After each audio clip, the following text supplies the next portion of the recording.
বিষয় WH question rule 2। এর আগের এপিসোডে আমরা রুল 1 সম্পর্কে জেনেছি। সেখানে আমরা জেনেছি যে WH কোশ্চেনের অ্যান্সারটি যদি সেই বাক্যের সাবজেক্ট হয় তবে সেই সাবজেক্টটির পরিবর্তে আমরা WH ওয়ার্ডটি বসিয়ে দেব, বাকি অংশটি যেমন আছে লিখে দেব, অর্থাৎ WH ওয়ার্ডের পরে ভার্ব, তারপরে বাক্যের অন্য অংশ, তাহলেই তৈরি হয়ে যাবে WH কোশ্চেন, যেটা আমরা শিখেছি রুল 1-এ। যদি তোমাদের বুঝতে অসুবিধা হয় আমাদের আগের এপিসোডটা আরেকবার তোমরা দেখে নিও। অসুবিধা হলে আমাকে কমেন্টস করে জানিও, আমি আবার প্রয়োজন পড়লে আরো বিস্তারিতভাবে সেই এপিসোডটি আমরা করব। এখন আজকের এপিসোডে আমরা আলোচনা করব সেই সব WH কোশ্চেনের কথা যে WH কোশ্চেনগুলির অ্যান্সার সেই প্রদত্ত বাক্যের সাবজেক্টটি হবে না, অর্থাৎ সেই বাক্যের অন্তর্গত অন্য কোনো পার্ট বা অংশতে উত্তরটি লুকিয়ে আছে। সেক্ষেত্রে আমরা কিভাবে WH কোশ্চেন করব সেটা আজকে আমাদের এই এপিসোডে আমরা দেখে নেব। তার আগে একটু বলে দিই what is WH question? The question which is introduced with WH word, অর্থাৎ WH ওয়ার্ড দিয়ে যেসব প্রশ্নগুলি তৈরি হয় সেগুলোকে বলা হয় WH কোশ্চেন। এগুলোকে আমরা WH ওয়ার্ড বলি, এগুলোর অ্যাকচুয়ালি নাম হচ্ছে ইন্টারোগেটিভ প্রোনাউন। ওকে, ইংরেজি ভাষায় 9টি WH ওয়ার্ডস আছে, আগেও বলেছি, আবার একবার বলে দিচ্ছি, তোমরা দরকার হলে নোট ডাউন করে নাও। WHO হু মানে কে, WHAT হোয়াট মানে কি, WHICH হুইচ মানে কোনটি, WHOSE হুজ মানে কার, WHOM হুম মানে কাকে,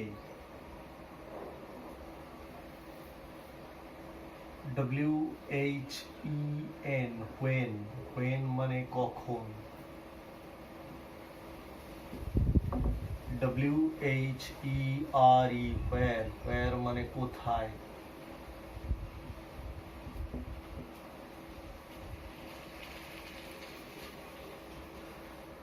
WHY why মানে কেন,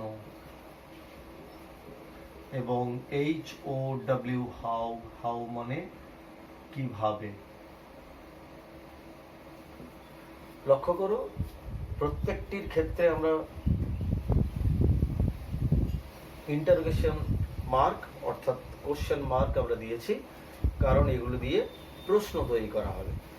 আমরা আগেও বলেছি, আবার বলছি, এই WH ওয়ার্ড দিয়ে যখন আমরা দুটো সেন্টেন্সকে বা দুটো ক্লজকে জয়েন করব তখন সেটা হবে রিলেটিভ প্রোনাউন,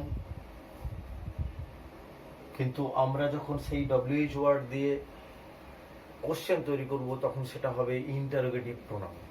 ওকে, আমরা তাহলে এই ইন্টারোগেটিভ প্রোনাউনগুলির ব্যবহার আজকে শিখে নেব।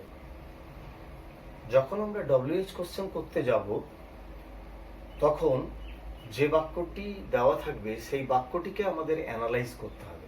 We have to first analyze the given sentence which is to be framed WH question. A sentence can be mainly classified into two groups, first subject and then verb or verb phrase. Now look at this sentence. A sentence has two main parts. First, subject. সাবজেক্টটা কি হয়? Subject হচ্ছে হয় noun, otherwise pronoun.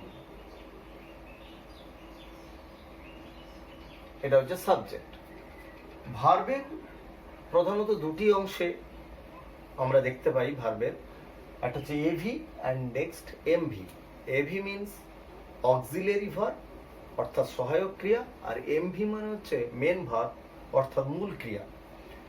প্রত্যেকটি বাক্যে এই দুটিই থাকে। কোনো কোনো বাক্যে অক্সিলারি ভার্বটা উজ্জ অবস্থা অর্থাৎ সাইলেন্ট থাকে, সেটাকে বুঝে নিতে হয়, সে নিয়ে আমরা পরে আলোচনা করছি। আমাদের what we have to do if we want to turn, if we want to frame a WH question, what we have to do, আমাদের কি করতে হবে সেটা জেনে নাও। এই এভিটাকে তুলে প্রথমে বসাতে হবে। তাহলে কি দাঁড়ালো? WH কোশ্চেন করতে গেলে প্রথমে আমরা WH ওয়ার্ড বসাবো। প্রথমেই আমরা বলেছি যে WH question always begins with a WH word. WH question একটি WH শব্দ দ্বারা শুরু হবে, সেই শব্দটিকে আমি প্রথমে লিখব। সেটা অনেক সময় বলে দেওয়া থাকতে পারি যে কি শব্দ, অনেক সময় নাও বলে দেওয়া থাকতে পারি। ইউ হ্যাভ টু জাজ which WH word will be applicable for the question. WH ওয়ার্ডের পরে এভিটা উঠেছে সামনে, তার মানে এখানে অক্সিলারি ভার্ব বসবে। Then subject, after that MV অর্থাৎ মেন ভার্ব। তারপরে যা আছে তাই আমরা লিখব যদি লেখার প্রয়োজন হয়। সেন্টেন্সটা শেষ হবে ইন্টারোগেটিভ সাইন দিয়ে অর্থাৎ কোশ্চেন মার্ক দিয়ে। তাহলে কি করলাম?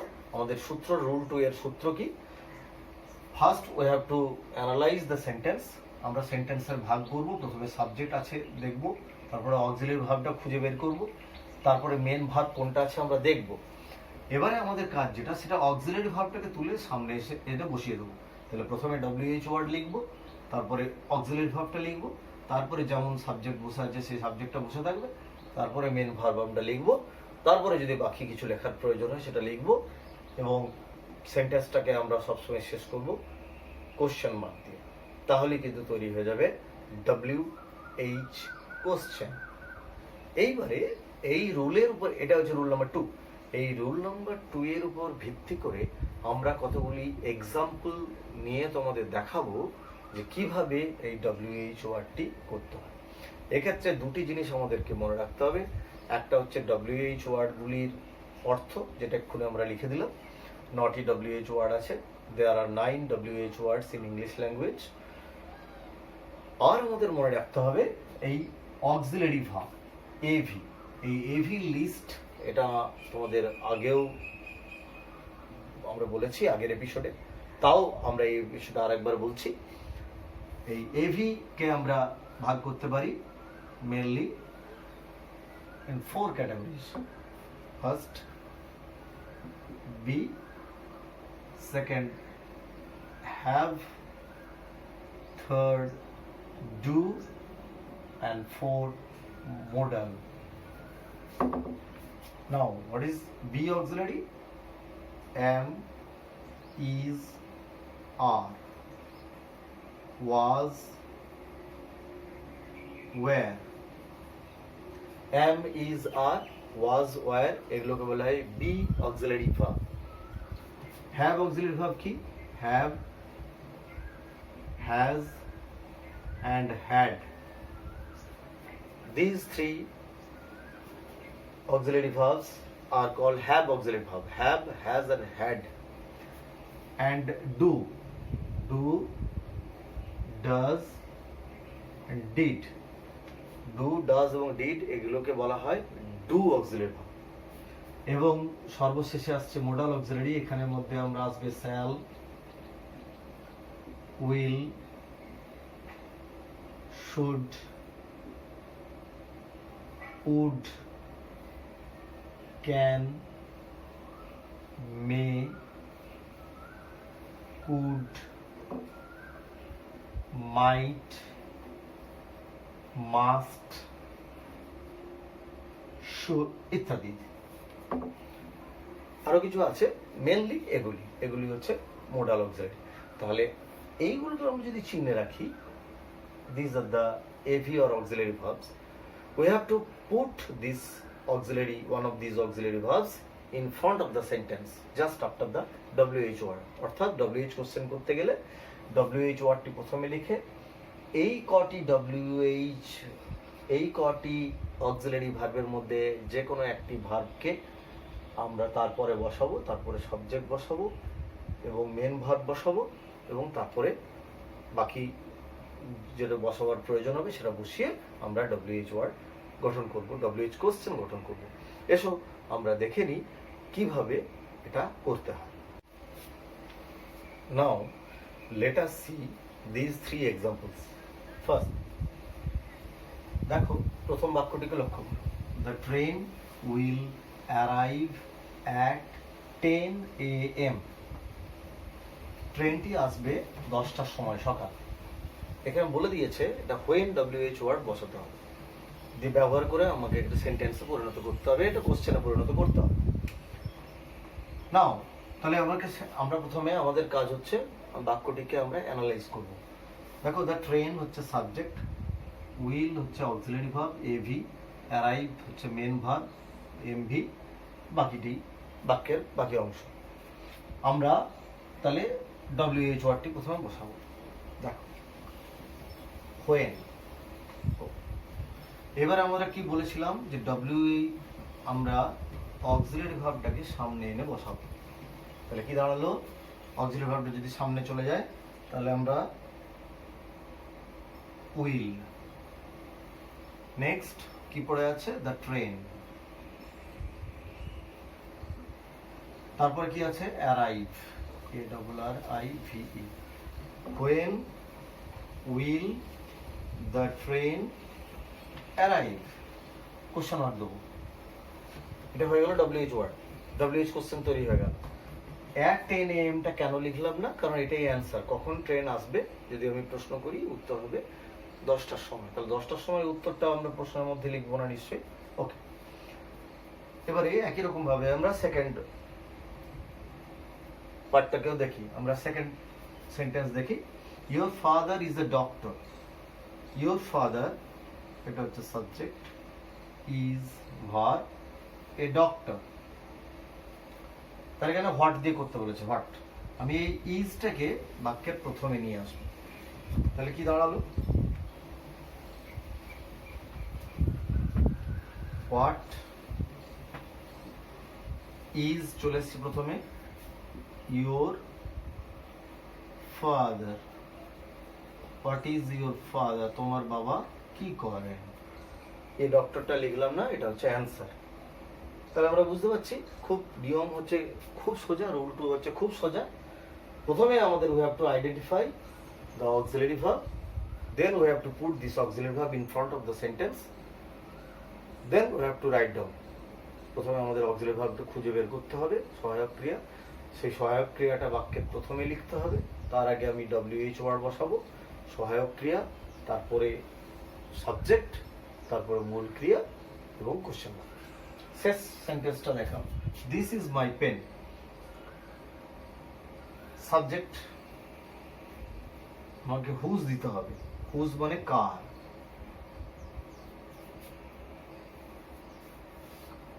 আমি হুজের পরেই ভার্বটা সামনে আনলাম, whose is this pen, question mark. যদি আমরা এভাবে লিখতাম, পেনটাকে যদি আমি হুজের সঙ্গে যোগ করে দিতাম তাহলে কিন্তু খুব ভালো লাগতো শুনতে, হুজ পেন ইজ দিস, এটা বললেও আমাদের চলতো।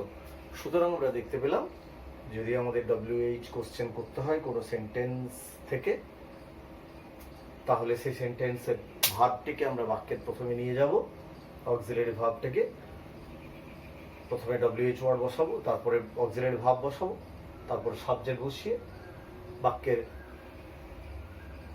বাকি অংশটি আমরা যদি লিখে দিই তাহলে অটোমেটিক্যালি সেটি একটি WH কোশ্চেনে পরিণত হবে। এসো আমরা আরো দু একটি উদাহরণ দেখে নিই।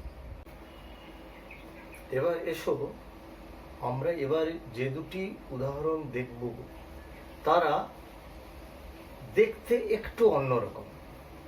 আমরা একই রুলস ফলো করব, কিন্তু সেন্টেন্সের স্ট্রাকচারটি আমরা আগে একটু অন্যরকম, সেটা আমরা দেখে নেব। দেখো, লক্ষ্য করো প্রথম বাক্যটিকে, দিস পেন কস্টস মাচ। এই পেনটি অনেক দামি, হাউ দিয়ে করতে বলেছে। দিস পেন, এটা হচ্ছে সাবজেক্ট, কস্ট হচ্ছে ভার্ব, মাছ হচ্ছে বাক্যের বাকি অংশ। এখন লক্ষ্য করো এই বাক্যে কিন্তু অক্সিলারি ভার্ব আমি খুঁজে পাচ্ছি না, কিন্তু আমি রুল 2 তে বলেছি we have to first find out the auxiliary verb, then we have to put this auxiliary verb in front of the sentence। অর্থাৎ প্রথমে আমাদের auxiliary ভার্বটা খুঁজে বের করতে হবে এবং তারপর সেই auxiliary ভার্বটাকে সেন্টেন্সের প্রথমে আনতে হবে WH ওয়ার্ডের পর। তাহলে এখানে আমাদের auxiliary ভার্ব তো নেই, আমরা দেখতে পাচ্ছি না। তাহলে কি হবে? এখানে একটি তথ্য তোমাদের মনে রাখতে হবে, যদি কোনো সেন্টেন্সে auxiliary ভার্ব আমরা দেখতে না পাই, আমাদের ধরে নিতে হবে সেই সেন্টেন্সের অক্সিলারি ভার্ব আছে ডু অক্সিলারি ভার্ব। এটাকে আমাদের কিন্তু ধরে নিতে হবে। ডু অক্সিলারি ভার্বের 3টে form, do, does and did. আমাদেরকে এটা জেনে নিতে হবে যে ওই ডু অক্সিলারির কোন ফর্মটা এখানে আছে, সেটাকে আমাকে ঠিক করে নিতে হবে। কিভাবে ঠিক করবো একটু দেখেন। This pen costs much, costs main verb হচ্ছে কস্ট, লাস্টে দেখো এস যোগ হয়েছে, ভার্বের শেষে এস যোগ হয়েছে, তার মানে আমি বুঝে নিতে হবে ডু ভার্বের যে ভার্ব ফর্মটা আমরা ইউজ করব তার শেষেও এখানে এস বা ইএস থাকবে, অর্থাৎ ডাজ থাকবে। তাহলে এখানে অক্সিলারি ভার্বটা আমি ধরে নেব ডাজ। এটা যতবার করবে তত প্র্যাকটিস হয়ে যাবে। তাহলে এখানে একটা সূত্র পেয়ে গেলে, মেন ভার্বে যদি শেষে যদি এস বা ইএস যোগ হয় তাহলে এখানে অক্সিলারি ভার্ব হবে ডাজ। এই ডাজটাকে আমি সামনে আনবো। তাহলে কি হচ্ছে লক্ষ্য করো, সরি। তাহলে প্রথমে হাউ লিখলাম, হাউ, ডাজ সামনে চলে এলো, does this pen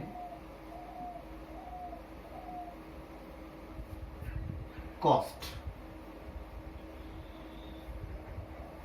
question mark. How বসালাম, তারপরে ডাজটা সামনে চলে এলো, তারপরে দিস পেন যেমন সাবজেক্ট সেটা বসিয়ে দিলাম, কস্ট হচ্ছে মেন ভার্ব। এখানে একটা জিনিস লক্ষ্য করো, এই কস্টের পেছনে যে সাফিক্স হিসাবে যে এসটি যুক্ত ছিল সেটা কিন্তু অ্যান্সার কোশ্চেন তৈরি করার সময় কিন্তু সেটা থাকলো না। কেন থাকলো না? কারণ সেই এসটা অ্যাকচুয়ালি সেই এস ফর্মটি, সাফিক্সটি অক্সিলারি ভার্বের সঙ্গে এস যুক্ত হয়ে সেটা সামনে বসে পড়েছে। সুতরাং এইখানে আর কিন্তু এস, মেন ভার্বে এসটা কিন্তু আর থাকবে না। এটা কিন্তু মনে রাখবে, ছেলেরা কিন্তু এখানেই ভুল করে এবং পরীক্ষাতে এটা নাম্বার কিন্তু ডিডাক্ট হয়ে যাবে, মাইনাস হয়ে যাবে নাম্বার। ওকে, লাস্টে আরেকটা এক্সাম্পল দেখো। This is the last example in this episode. I trusted my friend. I হচ্ছে subject, trusted verb, my friend, okay, object. Whom, WH word, we have to turn the. Look at this example. This sentence contains a subject, a main verb, and an object. There is no apparently an auxiliary verb. No auxiliary verb is there or is seen there. We cannot see an auxiliary verb there. Look at the last example. I trusted my friend. I subject, trusted main verb, and my friend object. এই সেন্টেন্সে লক্ষ্য করো, there is no auxiliary verb.